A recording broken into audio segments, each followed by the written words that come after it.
તાલુકા પંચાયતની કચેરીના પ્રાંગણમાં જ સરપંચે હાથાપાઈ કરતા અધિકારીએ પણ વળતો જવાબ આપ્યો। સરકારી ગ્રાન્ટ ફાળવ્યા બાદ તેને રદ કરાતા સરપંચ દ્વારા અધિકારીઓ સાથે હાથાપાઈ કરી હોવાના અહેવાલ મળી રહ્યા છે।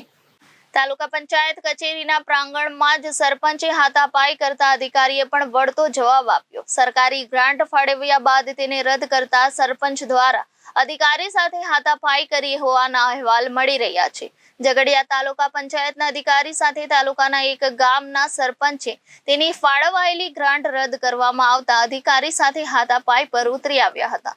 મળતી માહિતી મુજબ આજે બપોરના સમયે ઝઘડિયા તાલુકાના એક સરપંચ ઝઘડિયા તાલુકા પંચાયતના અધિકારી સાથે ઝઘડિયા તાલુકા પંચાયતના પ્રાંગણમાં આવી હાથાપાઈ પર ઉતરી આવ્યા હતા।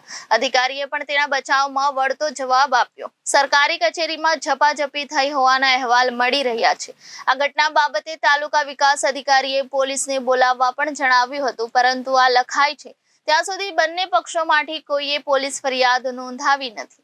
અત્રે ઉલ્લેખનીય છે કે તાલુકા પંચાયતમાં સરપંચ અને અધિકારી વચ્ચે ઝપાઝપીની ઘટના બન્યા બાદ અધિકારી પોતાના ઘરે જતા રહ્યા હતા, ત્યારે રસ્તામાં એક મોટરસાયકલ ચાલકે તેમની કારને આંતરી હતી, પરંતુ અધિકારી એમ કેન પ્રકારે ત્યાંથી નીકળી ગયા હતા તેમ અધિકારી સાથેની ટેલિફોનિક વાતમાં તેમણે જણાવ્યું હતું।